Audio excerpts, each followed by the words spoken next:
the way. And our speaker has been proved this quote with all her wisdom and charisma. We have well profound personality with us, Ms. Tanya Valecha, who is going to take a session on design thinking. Ma'am is a bundle of experiences and a treasurer of knowledge. Throughout her career, Ma'am has been an awesome leader. Ma'am is a group principal at Rustom's Cambridge International School and Junior College. Under her leadership, school has achieved many distinguished milestones, such as school has featured in top 20 international school across country. Adding to her achievement, Ma'am has been awarded as 100 most influential principal in country 2016. Ma'am guided her school to win an ISA award. Even Ma'am had worked for British Council for ISA evaluation and selected as a Cambridge trainer for India by CIE Professional Development Team. Awarded with the Global Teacher Accreditation, British Council with commendation for research on bullying in classroom. Ma'am has also developed online learning module for English subject for grade 10 after completing Coursera blended learning module. Ma'am even mentored, guided, and advised many teachers for Global Teacher Award 2015. Ma'am is truly an inspiration to many, and achievements of her are not possible to count on fingers. We are fortunate to have Ms. Tanya Valecha among us for enlightening us with the knowledge and wisdom. So, audience, try to get as much as you can. Now, I would request Ms. Tanya Valecha to take over the session. Yes, thank you Over so to you, much. ma'am. Yes, thank you so much, Pradeep. I hope I'm audible and cleared quickly Yes, ma'am. to everybody. All right. So thank you for the very extended and lovely introduction you gave me. All right. I hope I live up to everybody's expectations. But I have been given a topic, or rather, Utsav was very keen. I take the topic design in education, and it's an extremely interesting topic and something extremely close to my heart as well.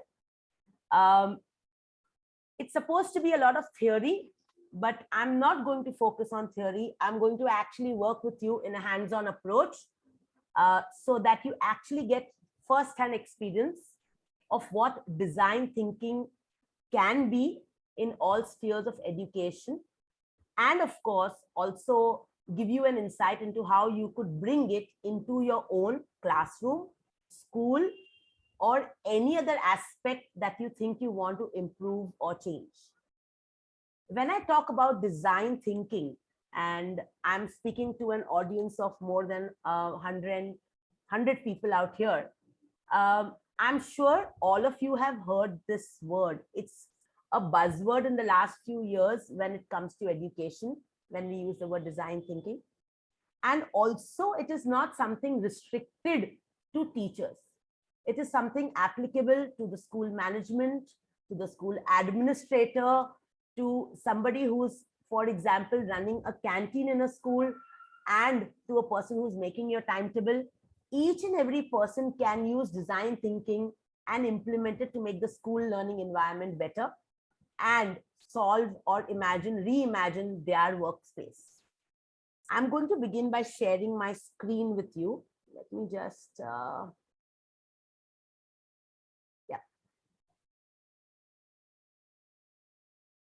So you do let me know if my screen is visible to all of you.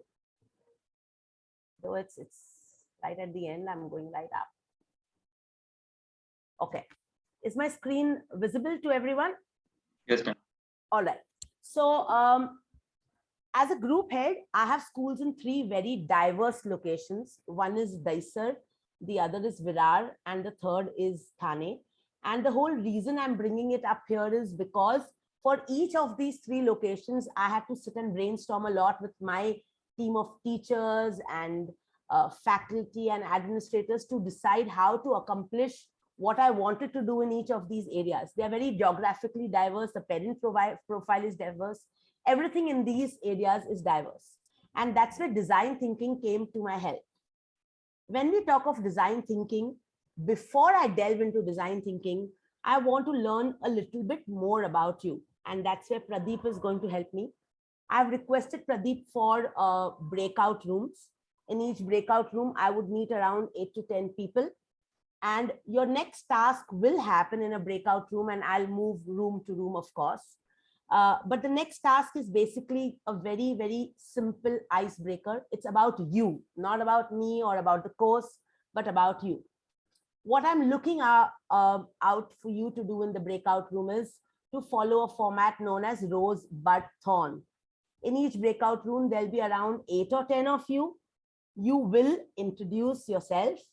You will follow the format of Rose, Bud, Thorn. When I say rose, it actually means something that's very positive and special about yourself. You share that with the rest of your team. Bud means something that's emerging, something new that you have tried or experimented with. It could be something like trying tea without sugar to something more profound like having a new job role that you are enjoying. And the last, of course, is Thorn, some challenge that you currently face. I'm repeating, the next session is a breakout room where I'm looking at you introducing yourself to the rest of your team members.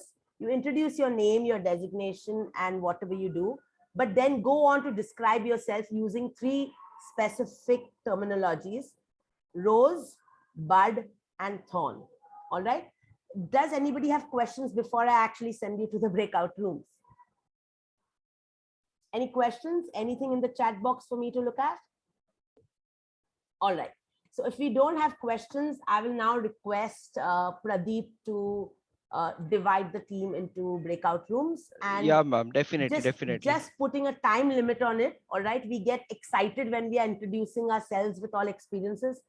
We have a time span, so I'm budgeting 10 to 12 minutes for this activity and task for you to introduce, listen to the others, and for me to hop around in all the classrooms. Okay, Danisha ma'am, Danisha ma'am. Yes, sir. Ready. I'm stopping sharing, okay, right now? Okay, ma'am. Or I can let it remain. I mean, if anybody wants to refer to it, that's fine. Yeah. So I think we'll do good with 5 rooms. If you go to 5 rooms, you'll have 25 plus 10? participants. 10? Yeah. Please keep 10. Okay. It has to be a productive discussion, please. Yeah. Thank you.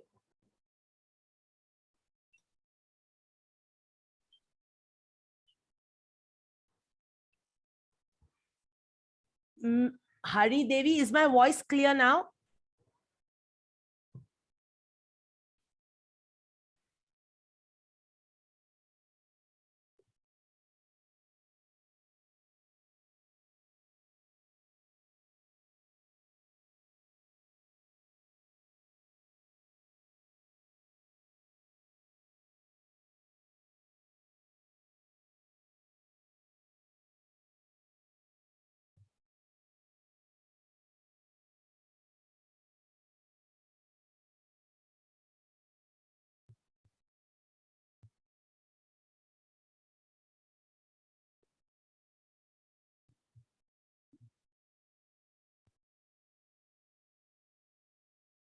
Hello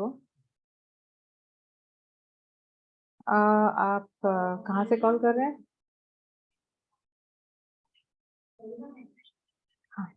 हाँ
Okay, I can see some people are back, but whoever was handling the breakout rooms, Debisha or whoever, Dhanisha, um, it was not done properly. I didn't get proper 10 minutes in the room at all. I was thrown out after 2 minutes. I don't know what the other participants experienced. Yes, ma'am. Just trying to fix that, ma'am. I think the timer was not getting set over here. I'll try once again. No, and only half have come back. Where are the others? They will move back, ma'am. But on this thing, we are not able to set the timer. Give me a minute, ma'am, just to see what can be done. Now all the rooms are closing right now, and it's opening only for like 2 minutes, and it's just staying there for only 2 minutes. Okay, then you stop. I will do the session in live format. I won't make it into breakout. Okay, ma'am. Okay. There's no point doing that. It won't help. Yeah, because it's just closing down automatically. Yeah, I get that. Okay.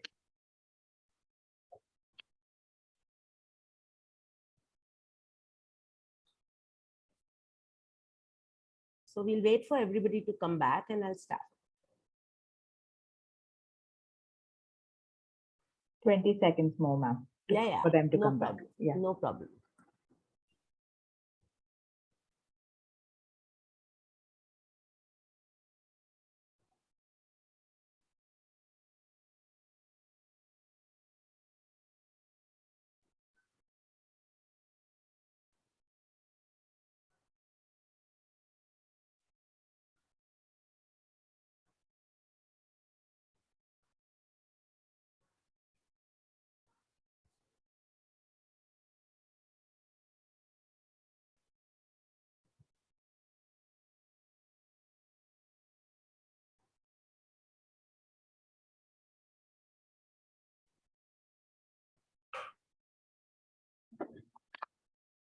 Tanya, ma'am, hello. Yes. Can I start? Yeah, ma'am, the settings are cleared. Can we start again if you want? No, not. No, okay. Yeah. Okay. I would not like that. Let's move forward. Not okay, ma'am. Okay, ma'am. Yeah. Yes, we can start. Everybody's back, ma'am. No, it should be 100 plus. It's at 85. All your breakout rooms are sorted? Can I start? Yes. Yeah. They're all closed. Yeah. Okay. So, of course, we faced our first challenge of the day. And in design thinking, we look at each challenge as an opportunity. So that's good. We had our first challenge for the day where the breakout rooms, which were supposed to be for 10 minutes, didn't last 10 minutes. Some of us were thrown out. Some were still talking. Some lost network. Fair enough. It was meant to be an icebreaker session. I hope you all broke the ice with each other. And I'm going to now move on to a little bit more about design thinking. When I use and say we need design thinking in education, there's a reason why it has become a buzzword in the last few years. And that reason is connected basically to or related with our children. When we say design thinking, it becomes even more important for us because how our children are today. The students of today are not like the students of the past. Whether you're teaching in a school or a college or at a university level, you will have experienced a drastic change in the profile of the students that you observed, say 10 or 15 years back to what you're seeing in the classroom today. A student today is much more aware, has access to the world of information at his or her fingertips because of the internet being easily accessible. And they are not restricted to communicating or looking up to you only as their source of information. They need to find the information that they want in multiple places. And you will see them often coming back to your classroom and arguing with you because they've read something somewhere and they believe that is also true. So a student of today is much more aware, very different from what we were when we were growing up. And because of that, we need to keep in mind that the careers going forward will also be extremely different. A lot of careers for 2030 do not even exist today in 2022. And all of these careers will manifest themselves as the world around us changes. So in effect, as teachers and tutors and mentors, we are actually preparing our children for a world we have never grown up in. We are not going to be working exactly in those, but they will need to take up these careers heads on. When I was going through the research done by the World Economic Forum, we are headed towards 2025. It's closer than 2030. And you can get a glimpse into all the skills that a student needs to sustain and survive in the job market if he is entering the career world in 2025. Right from thinking analytically to problem solving, to being able to reason, to analyze, there is a series of skills a student of today requires. And this actually means, as a teacher, I have a new challenge in front of me. As a school, I have a new challenge in front of me. I am catering to a group of students without really putting a finger on what is going to come up tomorrow. I need to ensure that my child is able to relate to what I'm teaching in the classroom. I need to ensure that the child is able to assimilate the information. A student today will only connect to me if he finds it relevant and practical. I often have debates from children who come and ask me, why am I studying this in math? I'm never going to use it. I'm going to become a psychologist. And it's very difficult to explain to the student that every subject holds its own importance. Till we don't make it relevant and real for the child, he or she is not going to accept what I say in the classroom. So it makes my job as a 21st century teacher that much more difficult. And that's where design thinking plays a crucial role, because it trains me how to adapt and change my classroom to suit the needs of the learners frequently. In education today, I'm not just catering to a student, I'm actually catering to the management. I'm in the middle, so I have to report to the management. At the top end, I have my HOD I have to report to. I have to talk to my colleagues. I have to work with parents. I have to work with students. I have to work with multiple stakeholders associated in the field of education. And each of these stakeholders comes to me with their own set of issues, challenges, and mindsets. Let's look at this one. How many of us have students who do not eat properly and then are distracted during the class? Or alternatively, for a 20-minute break, spend 30 minutes and come back late every time. It's a very small thing, but it's something that's frequently seen across. Or what about this? Parents do not support it when we give homework. They want everything done in school. They don't want me to give any homework. Or even something like this, where every day I have to manage dispersal with 600 children going and another 800 coming in. So the pickup and drop off points of overlapping shifts can become a point of chaos. Teachers and the administration have different goals that can create a gap or a problem. I can't hold the students' attention in the classroom because they always have something better to do. And communication with parents is ineffective. These are just some issues I came up with in a single day that I faced since morning today. All right. So I'm sure as educators, you will be facing loads of it on a day-to-day basis with respect to everything, right from managing students to interacting with your colleagues to communicating with the next tier of authority. Every stage will have its own set of communication gaps and problems that come up. At the end of the day, I put it forward when I talk about design thinking to all my teachers who come to me with problem is that look at each problem as an opportunity to bring about change, an opportunity to improve, an opportunity to make a difference. The moment we start looking at problems as opportunities, it's likely to make a big difference into how we start thinking as well. When I use the word design thinking, I also have a lot of misconceptions that are related to design thinking. So I was talking to a group of principals a few days back at an award ceremony that I attended. And when I asked them, what do you think design thinking is? One or two of them associated or thought about design thinking as something that happens when you only create something. So that's not true.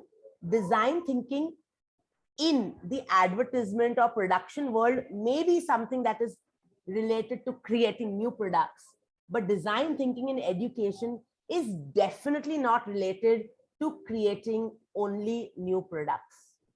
The other misconception is that it is expensive. If I want to teach design thinking in school or I want to implement design thinking in education, I need to spend on a huge lab where I'll have all modern technology and equipments available. That's another myth and misconception. I'm going to show you actual video examples where you'll see how design thinking can happen from waste materials, or forget any material, by just thinking alone, not even having a material. Design thinking increases the risk of failure is another thing, or time wastage, because a lot of times people don't want to spend time brainstorming and coming up with ideas, and they want quick fix solutions. Unfortunately, quick fix solutions are not long-term and sustainable. And in today's classroom, you can't have one shoe fits all. You have to have customized solution for different classrooms, different age groups, different subjects. It cannot be one shoe fits all. Is design thinking only for people who are creative and artistic and can do things with their hand? No, design thinking is for anybody and everybody who can think, which I'm sure all of us are able to do. So this is an official definition of design by a famous person, Herbert Simon. He's a researcher who's done intensive research in the field of creation and production and design. And according to him, design is nothing but the transformation of existing condition into a preferred one, something that you think is better or something that you prefer. In other words, when you change something to make something better, by default, it is counted as design thinking because you made something better. So let's say you go to a classroom and you say, while doing this activity, I'm running out of space, and you rearrange your classroom. You've implemented a problem-solving approach, and it has become design thinking in action. Something as simple as this can account towards a design thinking mindset. When we say design thinking is a creative process, we are talking about building up multiple solutions and trying to see which one works and is the most suitable. In design thinking, the other beauty is that we don't judge whether it's right or wrong. We try everything and come to a conclusion unanimously saying, okay, this could be made better this way. And we reflect and keep on trying to improve it. It's an iterative process. It's not a final process. I can never say that I've achieved everything. Every time I achieve something, I reflect and say, this is something I can do more. Every time I design a classroom, I look at it and say, okay, I can add this. Every time I do a lesson plan, I say, okay, I could make it more interesting this way. So there is never the end for a design thinking process. And that's one of the beautiful parts of it. It never ends. It's an ongoing process. It depends on how you think, and there is no right and wrong associated with design thinking. I'm not going to break you out into a design room. I'm not sure whether it will work or no. It will work, Dhanisha? Are you sure? You're muted. Very sure, ma'am. I fixed it. You fixed it. I'm not sure if everybody wants to try. Do all of you want to try it, or we could do it simply in the chat box? Okay, you do want to try it? I can see only Alka's hand up. I'm trying to see if I can get more people. In the chat box, if you could indicate what you can or not agree to, I'll be able to give a better thing. Okay. I think chat box. I agree it should be chat box. So I'm going to go with the popular opinion here, Dhanisha. So let's try the chat box this time, and then we can see what happens next. All right. So for the next thing, for our design thinking session, what I would like you to do would actually be this. Okay. So I need you to define design thinking in your own words. But I've put a challenge there. I've put down that you need to restrict your thinking to maximum 12 words. So you can define it the way you want, but you cannot exceed 12 words. Design thinking is made up of 2 words, design and thinking. Define it in your own words, and let's see what interesting answers we get in the chat box. Please start entering your answers. Very good, Maya. Excellent, quick, spontaneous.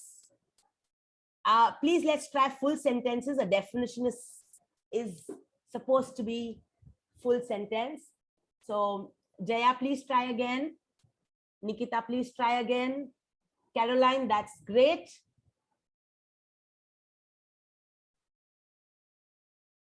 All right, Hari Devi, that's nice.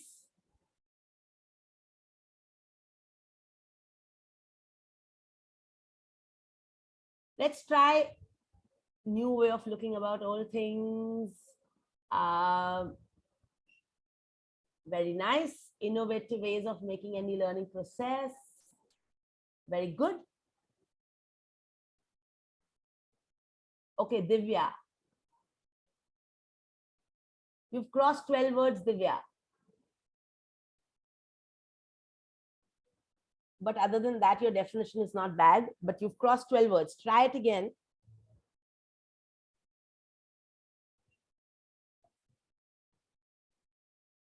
Very good. I like this. Design thinking means to create something new and unique using a different perspective. Sonika, very nice. Okay, Pronomita is hit the nail on the head. Inculcating attitude among children by practicing the same.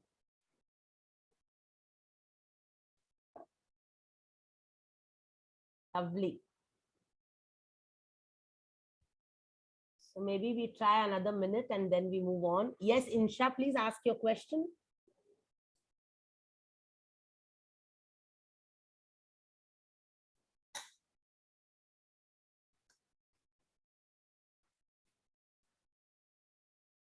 Okay, so we have a good range of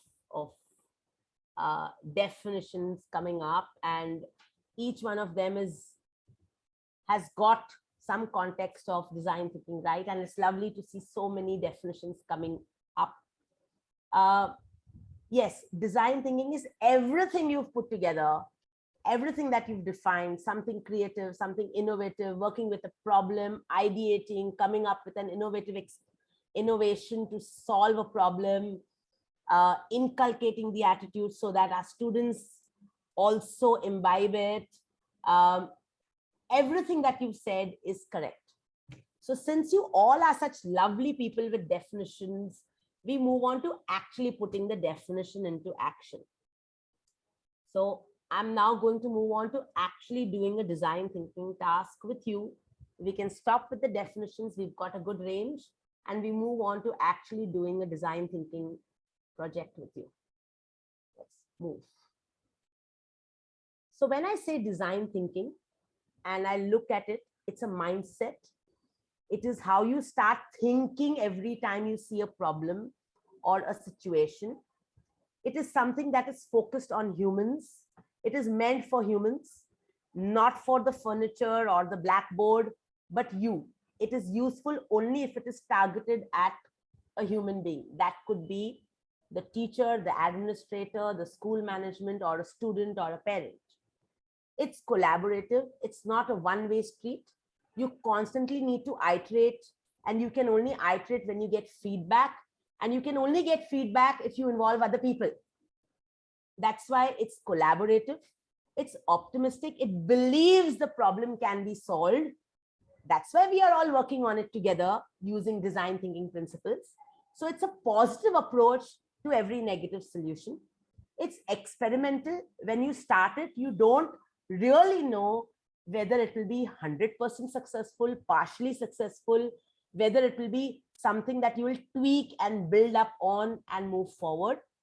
And it involves doing things to actually learn, whether you're learning it as a teacher, as a school, as a management, as a doorkeeper, anything that you do, it's only by actually implementing it. To actually understand design thinking, it can be applied in all these places in a school environment. One is, of course, your curriculum. Every teacher loves experimenting in the classroom. But the idea is not just experimenting in the classroom with the existing curriculum, but modifying the curriculum to bring in new 21st century thinking skills. So let me take a topic in mathematics or science or even English. I do teach how to write a letter, but in the 21st century, I need to teach children how to write an email as well, or a Twitter field as well. I can't just stop at teaching them just a letter, because a letter is actually extinct as a mode of communication going forward. So as a curriculum, I have moved forward. Let's look at science, names of planets. When we were kids, we learned 9 planets. There's still an ongoing debate on Pluto as a planet or no. I cannot restrict myself to a textbook or the curriculum that says learn the planets. I need to do a lot of research and come back to the classroom, design my curriculum, so my child also questions what is already there. Other than the curriculum, the other place where design thinking can be implemented extensively is with respect to spaces, or designing the learning environment is what I say. So if you see the new age classrooms, they have more colorful benches and desks. So when I brought my dad for a walkthrough to the school, he was like, why we didn't have yellow color and red color benches and desks? And what did we do wrong that our teachers didn't think of it? So the question is not why it was not before, why it has been brought in today. Because science has shown, research has shown that the more conducive the learning environment, the better the absorption of the learning material and its retention. That's why now learning environment is a research field per se by itself, which didn't exist in the past. Similarly, processes and tools, arrival, dispersal, timetable, scheduling, duties, invigilation sheets, these are all processes every school needs to have. Distribution of worksheets, planning of worksheets, all these are part and parcel. So all these would also need to be looked at to see which one are problem areas and you can solve. And last but not the least is the systems and operation. We have ERP systems now, we have reporting softwares now. All these will add to what we are doing in the process of design thinking. All these are areas where design thinking could possibly play a role, because each of these are areas that are used across the school and could possibly have gaps, challenges that an individual teacher or an individual student faces. So if I move forward, 1 second.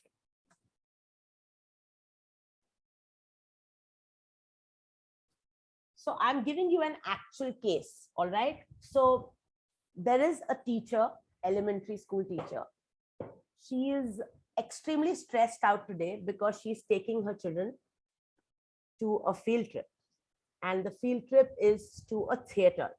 Now, let me correct, a theater here is not a cinema hall. A theater is like where you perform dramas and stage shows, all right? So she's taking them to a theater, and due to certain logistics, she's going to reach there 45 minutes before the show actually starts.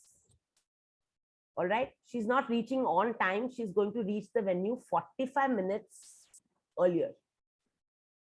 She feels that her children are playful and they may cause irritation or nuisance to the other theater goers. Now, as you can see here, it's a very common thing to take our children for field trips and to public areas, and something like this could happen to any of us. All right. So how would you help this teacher? What suggestion would you have for this teacher to deal with the situation, with this situation that she currently has? She can't take them late. Okay, don't tell me send her late. Other than that, in the chat box or even by raising your hand, let me hear what you have to contribute to this lovely teacher's challenge. Oh, very good. Keep them indulged. Indulged in what? She's alone. What does she indulge them in? Please say your answers aloud so that you know, everybody can hear you instead of putting in a chat box. So, oh, I like what Naila has written. Asking colors around them using the immediate environment. Very good.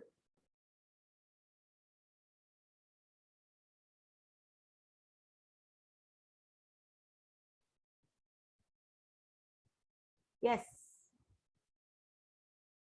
More suggestions, please. Play some team games in a public place. Okay, we can try it. What else?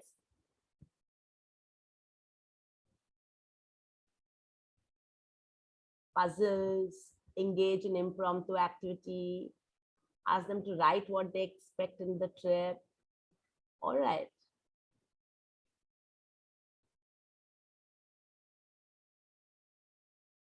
Give them knowledge about surrounding, give them some activity. Oh, ask them to fetch a few items that she mentions. Okay, so we have all experienced veterans here who have a range of advice to give all of us. Lovely. So let us move forward and see what actually happens if this was put as a design thinking process. So when I use the design thinking process, I often use the word HMW, or in other words, what I call it as how might we. So how might we? I've put down a series of options here. So option A is use the energy that my children already have by amping up the good. I know my children have energy. I'm using what's good in them and projecting it in a better way. Maybe making them sing or dance or play Antakshari there with the theater goers till the theater starts. Remove the bad. I know that they could disrupt the theater goers. So I segregate the area, or I position them in such a way that they are not directly coming in contact with the theater goers. Explore the opposite, question and assumption, go after adjectives. These are different strategies. I'm going to give you the next 1 minute to look at all these strategies. And then I will pick on any 5 people to explain to me which strategy would they choose out of these and why. Okay. So yes. So you have a minute to look at all these, and then we actually see, or I actually ask you what could work and what could not.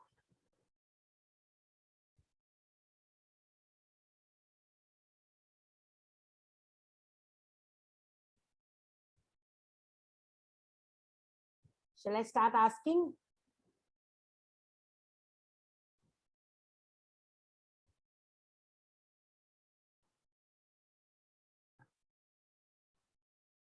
Okay, so I'll pick any participant and I'll ask, does that work? Everybody's read it.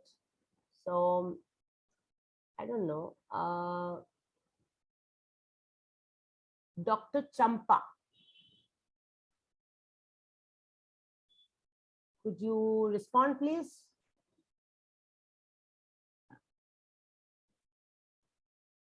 Okay, I'm not sure if Champa can hear me. What about Miss Narmatan Ramesh? Any suggestions? Okay, so this is like my actual classroom in the online mode. What to do? Everybody is like that. No problem. I feel a combination. All right, Namrata. Thank you for responding. That's perfectly fine. I appreciate you writing. Tell me, explain your answer. When you say I feel a combination, I would love to hear why you think a combination approach would work. You are the designer over here. Tell me what is your design, what is the solution you designed for this teacher? Let me not hear it from you. Let me see your chat box version of a solution. Yes, she knows her kids better. Good. Any more insights, Narpata? Gayatri, let's hear you. Gayatri Narayanan, you've raised your hand.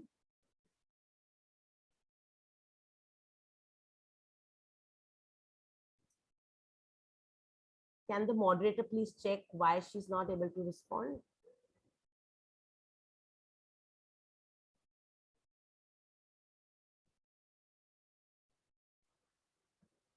Yes, ma'am. Good afternoon. Can you hear me? Yes, yes, we can all hear you. Please. Yeah, ma'am, it could be again a combination. One is remove the ones, separate them from the usual area. Yes. Because, that way I'm sure that I have got the, the lot who's actually going to perform, yes, not to get influenced by my other kids. Hmm. And the second would be engage them completely onto a mind game, which will keep them busy all throughout and engaged. Very nice. So that, their attention is all towards this and they are enjoying the moment, because the ultimate idea was to make them enjoy. Very good. And learn. Very so nice. would have some quick games where they would actually be enjoying themselves at the same time learning. Maybe I could have them to work out on some theater artists, identify some movies which are again related to the same event as the day. Very good. You could take them for a tour around the theater building and play I Spy, because I did see somebody wrote I Spy earlier as well. Yes. So yes, very good. Any more suggestions or inputs on any of these methods from any and each one of you present here? It's an open forum now. I'm not picking up. So you could decide what you want to do. There are some more people who've raised hands. So moderator, I'm not able to see who's raised hand. I can only see 2 hands raised. Could you check, please? Divya Shashidharan, can you please unmute your mic and speak to the resource person? Yeah. Good afternoon, ma'am. Can you hear me? Yes, Divya. Thank you so much. Thank you, ma'am. Ma'am, I would also choose a combination of things. Firstly, I would ensure that the kids are excited about the wait period, make them understand that we are going to have some play activities. Choose the most playful kids in the class whom you think may be troublemakers. Right. Choose the most playful kids in the class and give them the task of entertaining the kids. Like, for example, if they have something in mind, ensure that they are the ones who are going to, take care of the other ones who are much more silent. Yep. Then another one would also be, if there is enough time, take a tour of the theater building, which would also give them an enhanced experience. Very nice. That's true.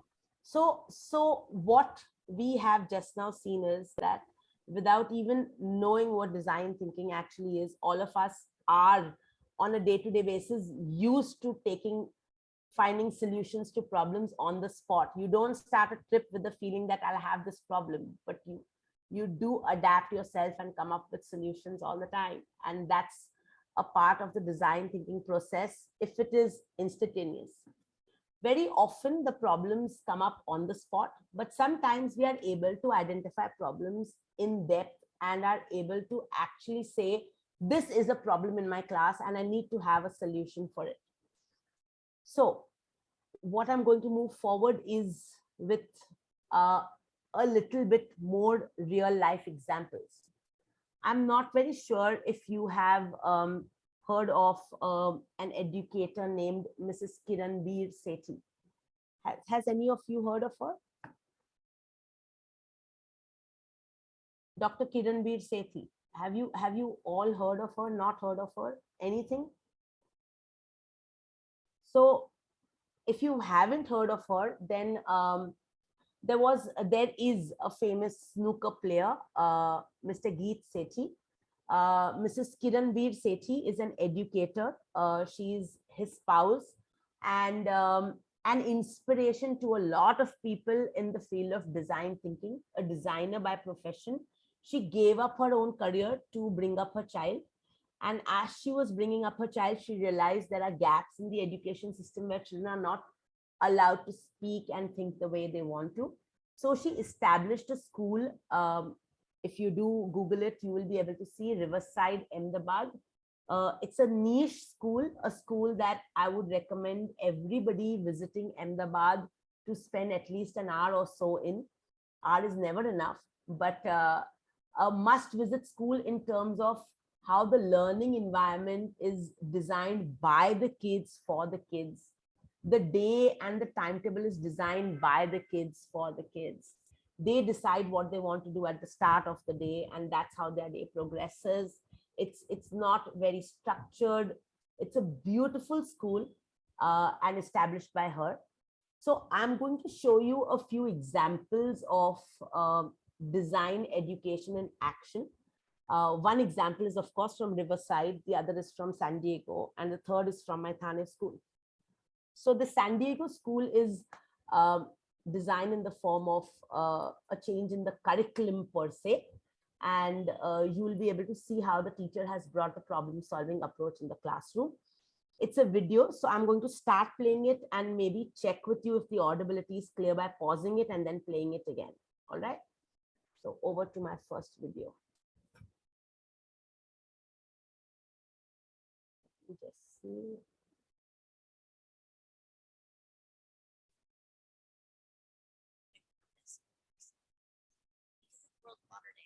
Today's design challenge.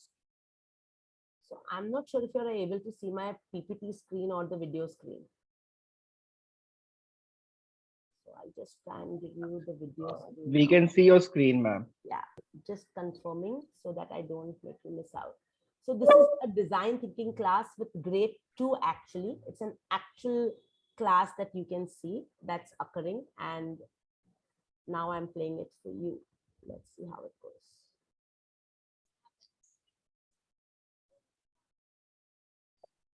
Ma'am, you just need to increase your volume level.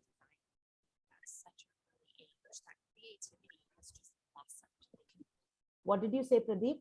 Ma'am, you need to increase your volume level. Actually, the volume is very low of that video. Okay, so what I'm going to do is I'm going to post it to you because my screen doesn't allow a volume higher than this. So Okay. would that work if I post it to Dhanisha and she plays it? Sure, ma'am. That's just so that we don't miss out on anything. Just hold on.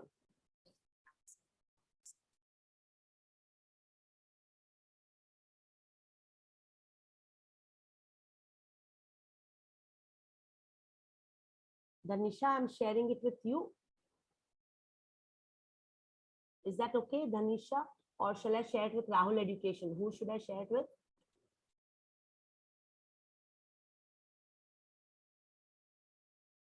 Ma'am, share it with Dhanisha. Share it with Dhanisha, right? So I'm trying to find her. Yeah. All right, Dhanisha, I've shared it with you. You will have to play it for us now.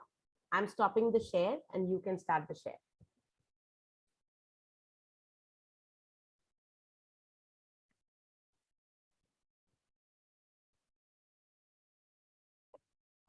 Did you get it, Dhanisha?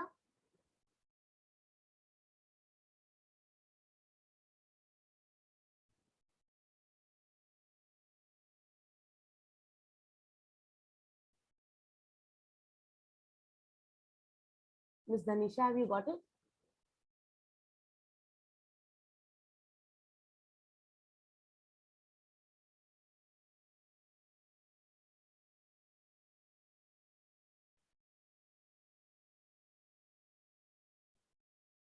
Ma'am, you are in mute. Dhanisha, ma'am, you are on mute. Please unmute yourself.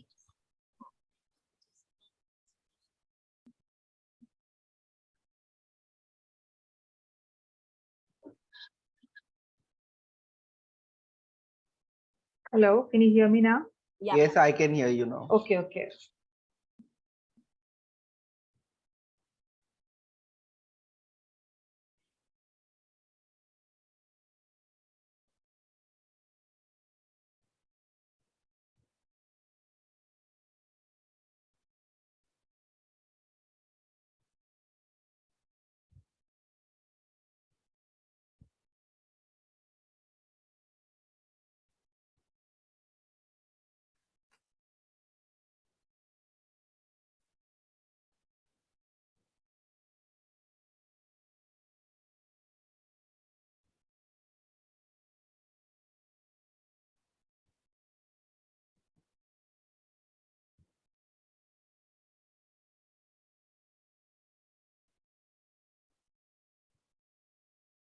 Tanisha, are you able to play it? Ma'am, I was made to leave the meeting, so give me 1 minute, miss. I'm just Shall I doing share it, it okay? again with you? Just 1 minute.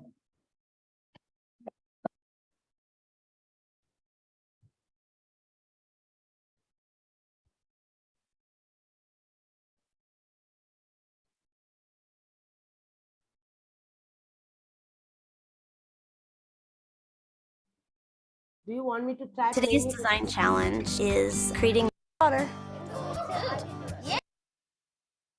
Can you hear me? Yep, yep. Can you hear the video? Yes, we can. Yes, Yeah? ma'am. Okay, Yes, okay, yes. okay. Just a little bit of a technical issue right now with the connectivity.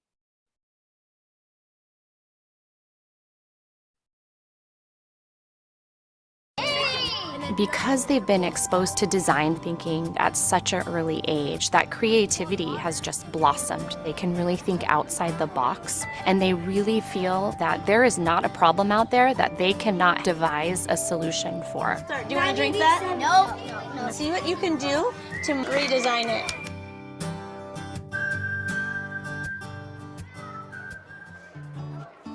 At Design 39 campus, we want our students to be working on real-world work in real-world ways. Design thinking is an innovative approach to problem solving, and it's a step-by-step process designing for a specific purpose or person. Because it's World Water Day, today's design challenge is creating a water filtration system using natural resources. In design thinking, the first thing you have to do is empathize. If you don't do that, you won't be able to make the right thing for the person. This morning, we watched a few videos to see how other people get water. It was about a girl that had to walk 4 miles to get water and 4 miles to get back. And her back was aching because of that heavy bucket of water on her head. We just have to get a glass of water from the fridge. After we showed him the video, we just shared some facts with him. Worldwide, here's how many people don't have access to clean water.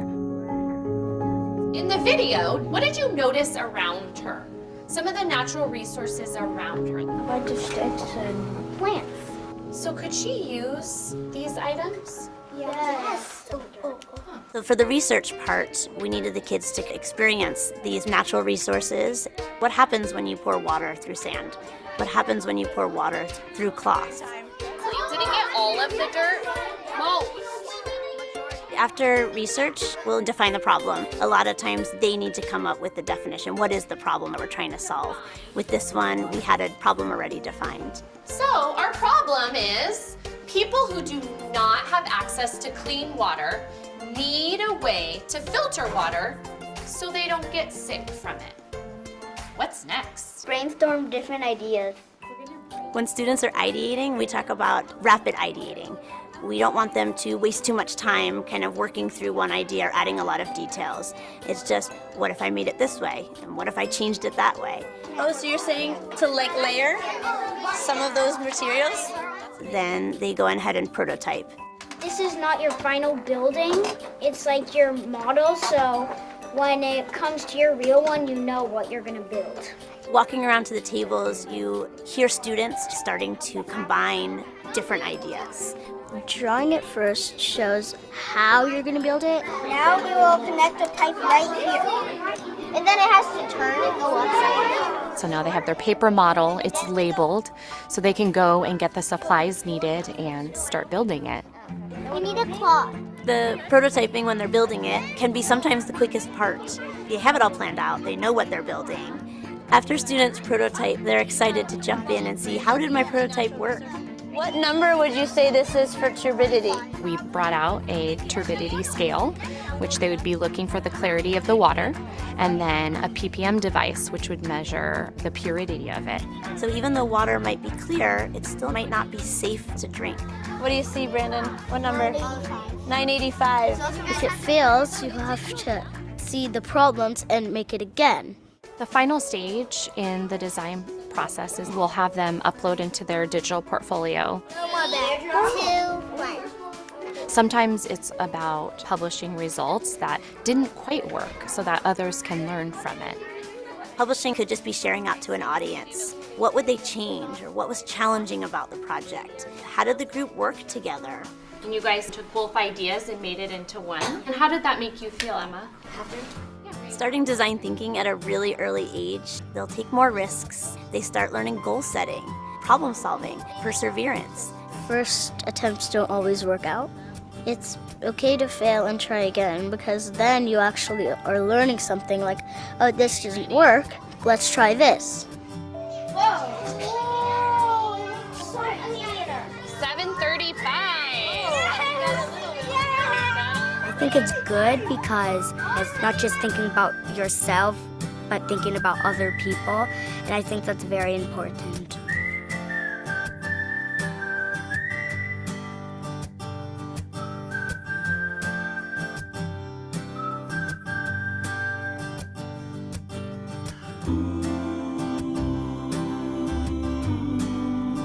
Thank you. That should be it, Dhanisha. All right.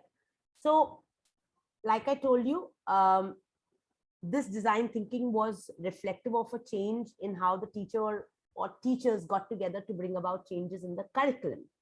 And of course, it involved a lot of use of materials in and around them. There was also technology involved. What happens if your school does not have access to similar kinds of technology? Does it mean design thinking cannot take place? It still can. I'm going to now try and show you another video where the design thinking arose from a problem where the teacher felt that the students were wasting a lot of the food during breaks. We have different types of breaks during the day. Some of them are short, some of them are long. A lot of students carry limited food, they carry more food. Even the teachers sometimes carry their tiffins. But there was a lot of wastage noticed by this group of teachers, and she brought in a design thinking model to try and solve this problem. It does not involve technology, but it is still design thinking at its best. Let me just take you to that video. Hopefully now I've set my sound also. So it should show you correctly. Okay. I'm going to play first and check if you're able to hear. So see them go through this experience of actually making the incense sticks. Is this loud enough for everybody? Dhanisha, is that loud? Ma'am, you would need to increase the volume a bit, and when you share, you just have to share with sound on your Zoom. Extreme left hand side, you have a tick box. Yeah.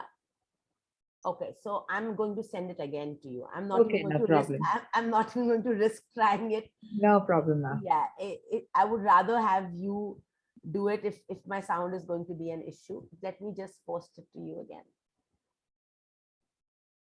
So my next video along your way. Like I said, it is dealing with a more real value where the students were wasting, and it was converted into a social issue with child labor. Beautifully done lesson without expensive resources or technology or a sophisticated lab, and still problem solved. So yeah.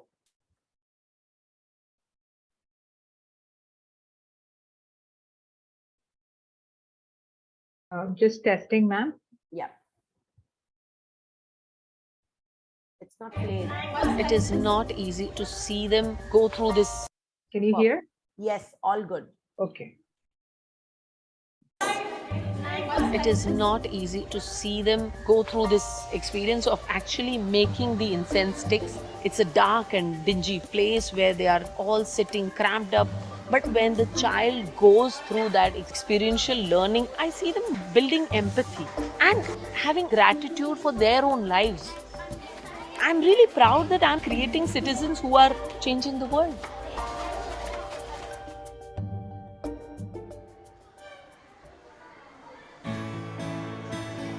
The vision of Riverside is to create the best school for the world and not just in the world. Education is not all about content. It is about doing good as well as doing well. So right from grade 3, we start with this whole idea of citizenship So citizenship for me is when you add value to your society and make it better the way you want it. We start by giving them various experiences which highlights the problem.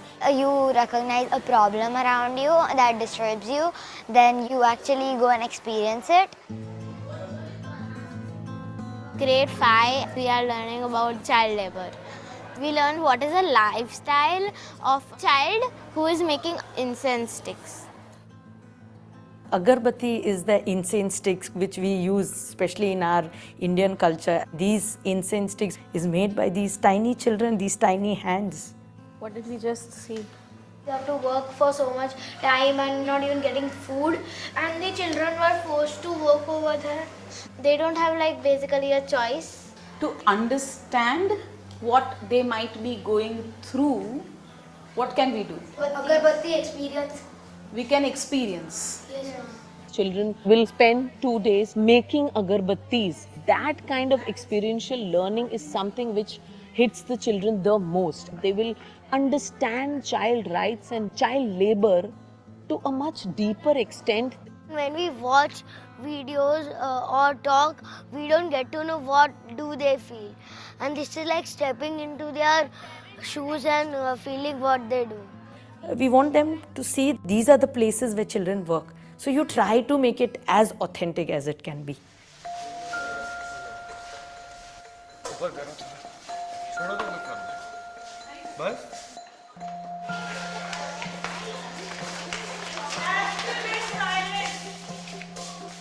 You will be in complete silence right from here. No talking to each other. We have a dough of agarbatti that we have to roll on a stick and make it. No smiling. This is not playtime. This is work time. So the teachers, they were acting very strict. They were not letting us do anything. I mean, it was not normal. So I also want the size proper. I want the thickness proper. You want to buy this from market? Would you? Would your mom give money for this? Quick, move your hands now. No, I don't want to buy this. Move it. I was feeling very excited that what is going to happen and I'm going to have a lot of fun. Hurry up, Tusha. And now I'm really unexcited and I'm very sad. I am having a headache. My back is aching because of sitting. 6 hours. How many agarbattis of quality? 10. So what's the problem? You will get water only when you give me 50 agarbattis. And you will get food when you make 100 agarbattis. We give them 2 chapatis, onion and chili, which actually a child in a factory gets. I was like so happy eating that chapati, mirchi and onion. I could eat anything at that time. I told my parents that I don't want to go to school tomorrow because we have the same experience. Then after thinking sometime I thought that I need to experience this. This is important for me. 1 minute. Get up, quick. Right now we will be doing the reflection. What do they feel? Is that made any difference to them? I was feeling very bad. I was not being treated like a child. So what do you think children should be doing? Go to school, get education. What else children should be getting at this age? Playtime. Now I'm feeling more grateful about things because I know that everyone doesn't get it.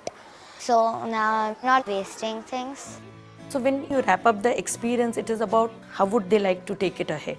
Some of them said we want to do a street play and we want to make people aware.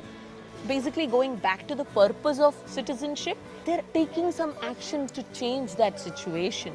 I believe this is the education. Through content, the head is growing, but definitely you need the heart to grow. And when you get content and character together, that's where the change happens. And if we can have all our children go as citizen leaders, they will stand up for what is right.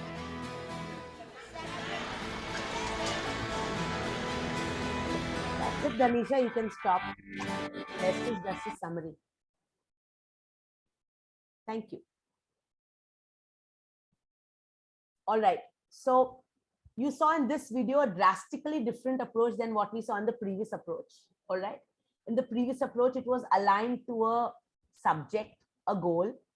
And while the intentions were still empathy and kindness, there was a lot of technology, a lot of materials, a lot of high-tech resources that you see.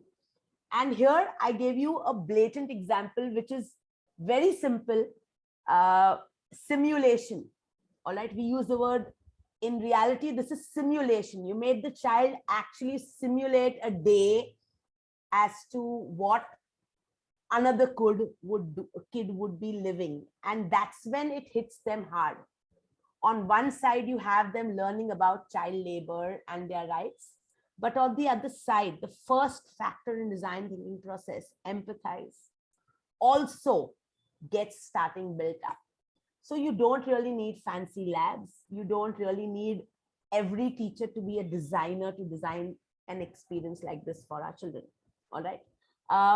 I'm going to go back to my PPT. I'm not showing any more videos because I'm overshooting the time. Okay, but I will share the PPT. You can eventually see the video at some point of time, I hope. But right now, I'll just move on to my class and move on to what I need to do next. So let me go back to my PPT now. Okay. So there's one more video. You can check it out later on. I am running out of time, as I said. But I want to show you another image of an actual example. Again, nothing high tech, something very simple, a lesson done with measurement, which is a fundamental topic in physics and math across ages, across grades. We teach them by only measuring what is seen in their textbook. Getting them down and dirty will ensure the learning that they do is way more. This looks like a complicated Rangoli design, my second image, but it's an image of an actual software known as ASC timetable. It's a software known as ASC timetable. It's a process of making a timetable using a software.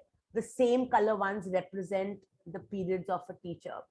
Now, this is another technique that was used in a design thinking model for a team to know at a glance how many periods a teacher has, or for the administrator to know how many periods a teacher has and which period or which color can be given the proxy period just by looking at it visually instead of going through multiple proxy books and other books. This is another tool which was designed by a teacher. So National Geographic has a lot of lovely short-term courses for teachers. And one of the courses is known as Geo Inquiry, or inquiry related to geography as a subject. And they pick up real places and they identify problems in those. And one of the educators, they came up with a tool like this known as a tubric. You can frame questions. How can I, how can we, how can I make, how can I create, how can I build? And a lot of other words are changeable, interchangeable. So the same tubric is used in the classroom by multiple children to frame different kind of questions. We've also brought it down to the preschool level where we keep on changing words and the spellings also keep on changing. So it's a tool that has been designed instead of having a large number of teaching resources, a single resource or a single teaching tool that can be multiple used by multiple age groups by just inserting the paper blocks again and again. So just thought of sharing this one tool with you, which was an output of a design thinking class on resources. At somebody who's mentioned here, any link for the course, if you visit National Geographic, they have courses for educators. You can sign up for it. It happens 3 or 4 times in a year. You could sign up for any batch. It's a totally online course, but it is a rigorous one. All right. So let me move forward so that I don't waste time.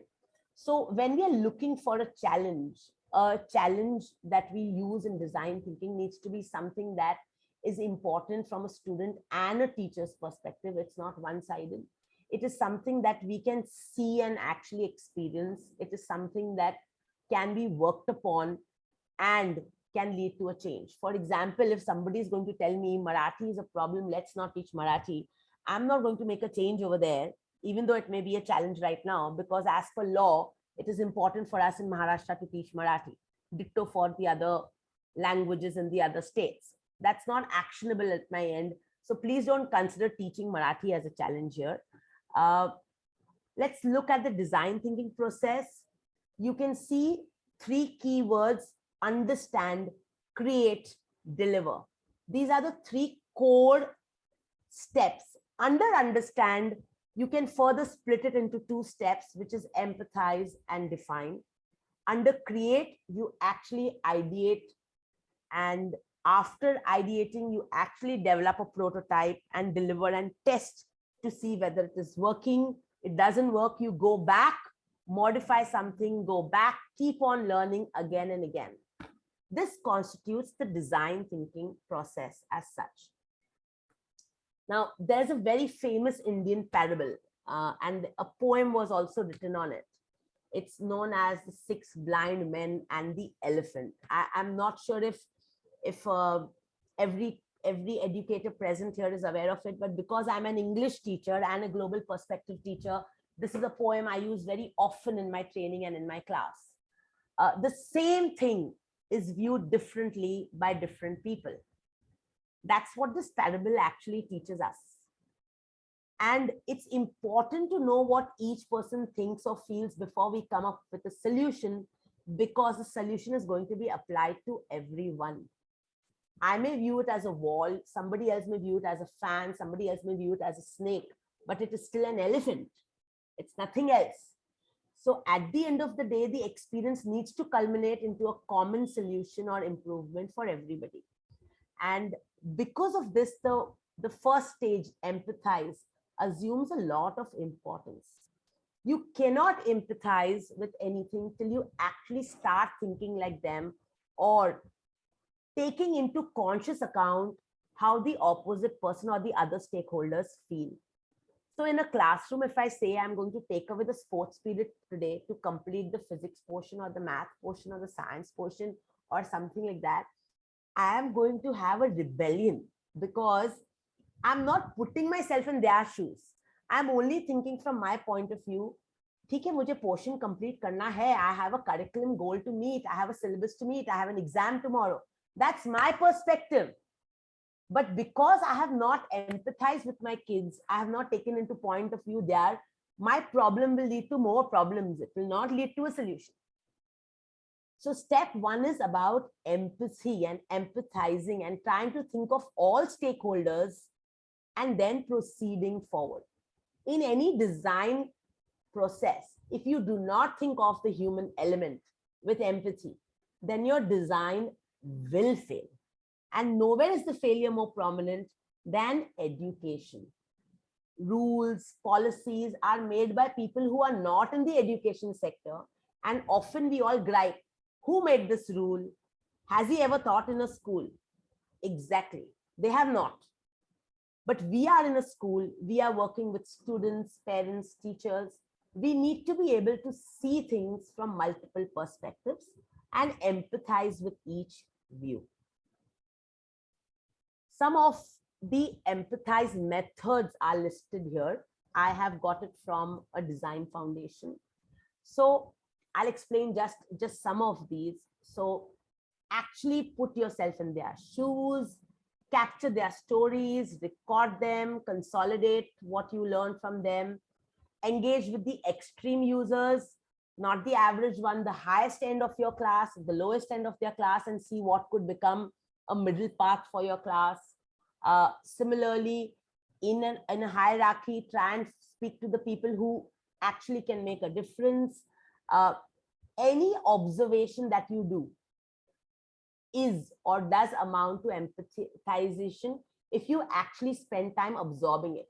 If I'm sitting in front of a video of my classroom to see how they were behaving in a class, and I just watch them for the heck of it without actually processing why they are behaving in a way, no method is going to work. So the empathy will only work if you implement this method, the method along with trying to think from the opposite side as well. After viewing or after observing something, it's a good idea to actually reflect and say, what was this that surprised me? What did I learn, or what did I observe that stood out to me as very different, very unique, very disturbing, very revealing? Was it all children who were doing it? Was it a naughty group? Was it just the most silent one? Anything that stands out to you becomes your analysis and helps you in defining the problem. Empathize stage cannot happen without proper observation, research, putting yourself in others' shoes.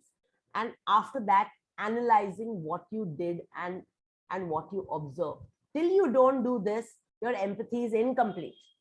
So to complete the first step of design thinking process, which is empathize, you do need to observe properly. You do need to then reflect and analyze what stands out for you and make a table or a diary in which you jot down these points.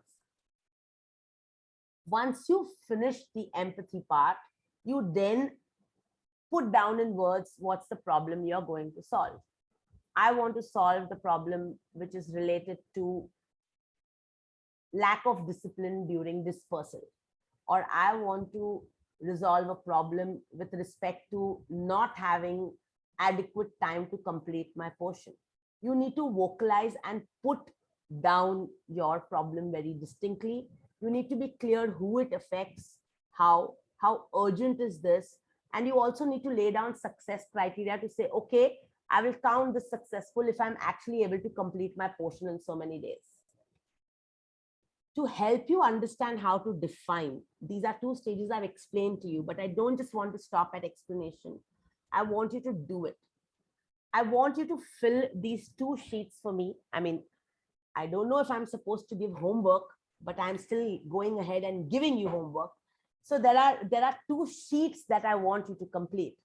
The first sheet is this sheet, things I wish or dream for. So for example, I have put down a very simple line saying, I wish for more collaboration with other teachers. Things that could be better, or a gripe that I have is that I feel 60 minutes for my session is just not enough. I need at least 90 minutes. Now, this is my dream and my gripe.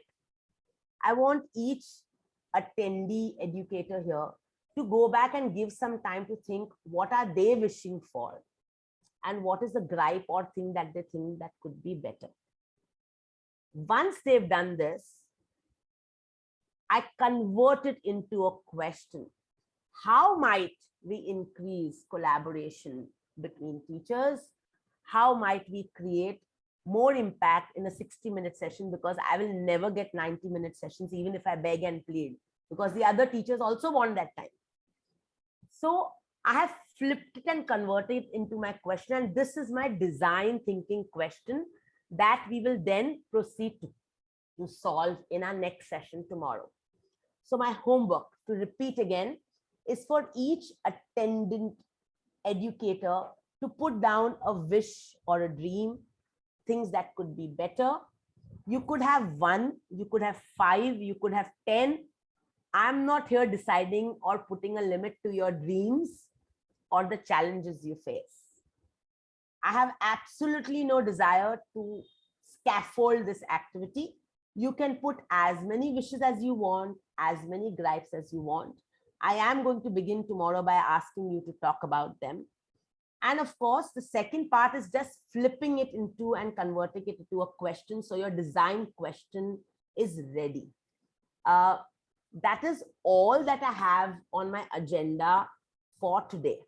So I'm going to stop sharing now, and I'm actually going to come back here and keep the floor open for any questions should you have, or anything that you want to ask me or request specifically for me to look at or address tomorrow, because tomorrow I have another 1.5 hour session with you. If there's a specific request that you have with respect to anything, you can put it forth in the chat box, and I'll make sure that I cover it up tomorrow for you. But if not, at least my homework is my sincere request that all of you, please do it. It won't take more than 5 to 10 minutes of your time. Can you please put up our assignment for tomorrow in writing? Of course. Shall I put it in the chat box? Okay.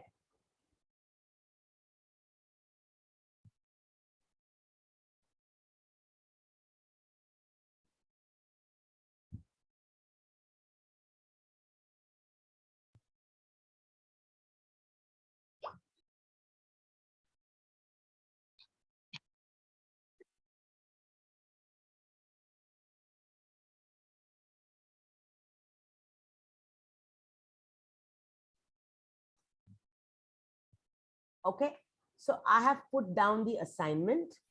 Once you finish the part 1,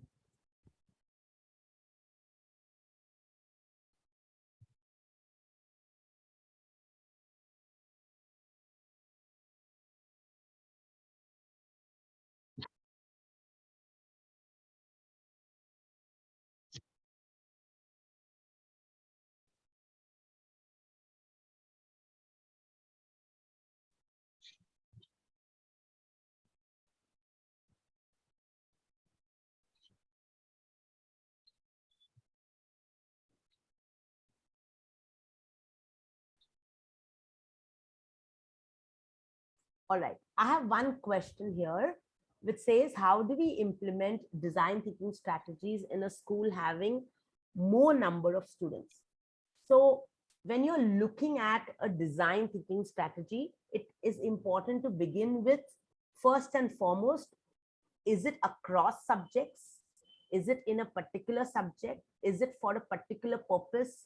What is the design thinking strategy coming in for?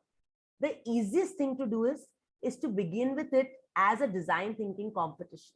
So there is a competition known as Design for Change. Okay, it was being conducted till 2020. I don't think there is a chapter post 2021, but there's a Design for Change competition which has its presence in more than 38 countries. And in that, that's how we began with design thinking in our school. We began by initially participating in that competition and selected a few groups or grades and asking them to come up or identifying a problem and working on it. And eventually looking at them, the teachers started bringing in those strategies or techniques into the classroom for various subjects. So let me take a topic like biology. It's got a lot of information, lots of names to be learned, and a lot of data that a child needs to memorize as opposed to just understanding, because you do need to be able to label the body parts and properly and so on and so forth. So what one of the students came up, when the teachers were working, they designed their games to revise all the memory learning definitions and names of species and labeling. So they designed a game where they would create and label and use, you get these erasable magic counters, they use that. So it can be brought across whole school, but it needs to begin in smaller steps before it is applied to whole schools. And it needs to be done with a very specific target in mind. You cannot do it, I want to do design thinking strategies, I want to bring in design thinking strategy to solve X problem, or I want to begin with it in science and take it forward to other subjects. Cambridge has a design and technology curriculum as well. And some of their 8th, 9th, 10th, 11th, 12th worksheets are excellent and could be incorporated for design thinking curriculum at the higher grades as well. So anybody else would like to ask questions? We are open for the question and answer session. After that, you can fill up your feedback form.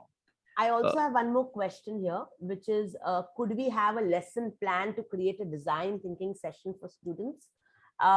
So the lesson plan is actually nothing but the process that I have given you. You begin with empathy, you then move on to define. But yes, I will give you a template tomorrow for a design thinking classroom. I will also share with you something known as a toolkit for design thinking in the classroom. You could refer to it in detail as well, because it has everything possible from Harvard, Stanford, and IDEO, 3 bodies that have worked extensively in design thinking. It's called a toolkit. It has worksheets in it. It has lesson guides for you to bring it as well. So you could definitely take care of that as well. I don't think I have, so I had liked John Hattie's book on visible learning as the first book that began the concept of metacognition and design thinking for me. But there are a lot of online sites. So Stanford has an entire design lab. It's called DEDU. I will share the website with you tomorrow. And IDEO, both of these have courses for you to actually do in design thinking with a lot of research papers, which you should actually pick up if you're interested in design thinking. So I will make it a point to have them both as a part of my PPT tomorrow. The website, the links to the research papers, the template, and the toolkit. I'll put all of this in my PPT tomorrow. As I said, I am putting a toolkit link for you. It's not created by me, it's created by somebody else, and it's meant for design thinking for the higher grades. I will share the link with you tomorrow. Of course, I will. Any more questions, participants? We are open for question and answer. Yes, design thinking can be applied to anything and everything in a curriculum like CBSE. So I'm sharing with you a second standard CBSE class. Even ICSE, it has a topic on houses, materials to build houses.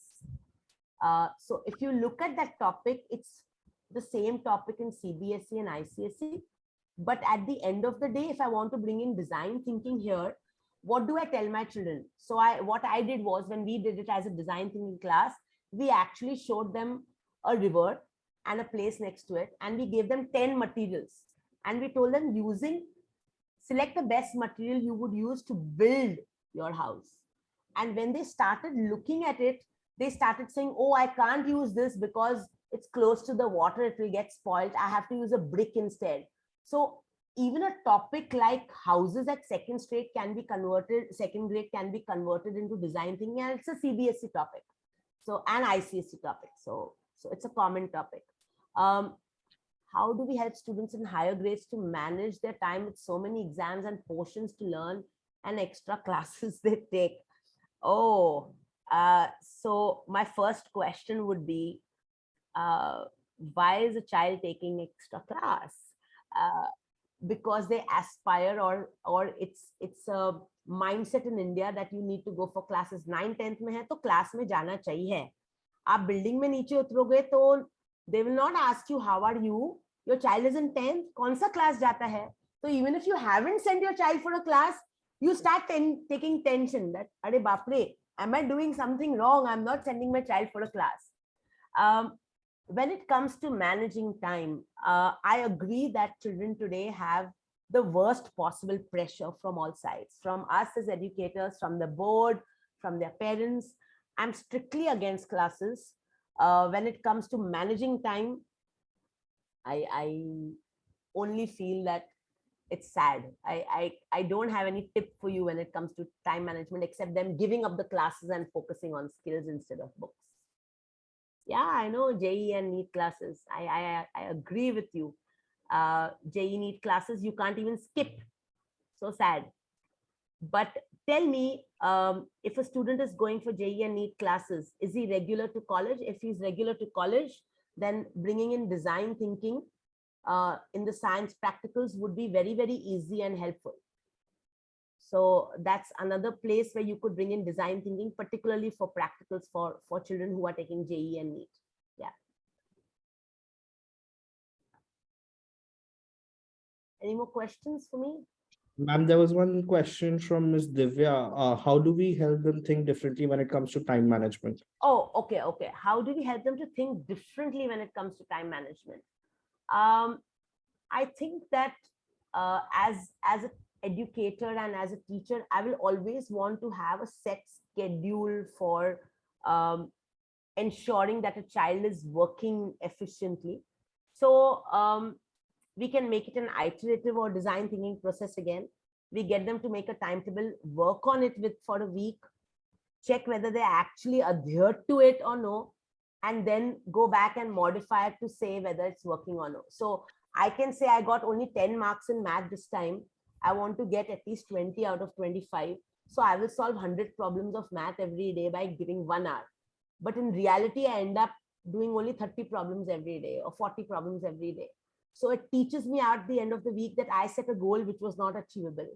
So I should go backwards and say, okay, instead of 100 problems, let me set a target for 30 problems and 20 minutes. It's an iterative process. It cannot be bound in stone. So if you need them to think differently, tell them to make it an iterative process with reflections at regular intervals.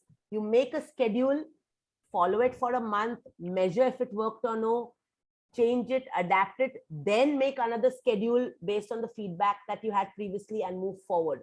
Then I think it would be a self-reflective and iterative process. Yeah. Any questions, participants? Ma'am, there's one more thing. Just listening to what everyone has been speaking about, they require a bit of perception from the higher grades as well. So Yeah. if you touch upon that topic tomorrow. Yes, I shall.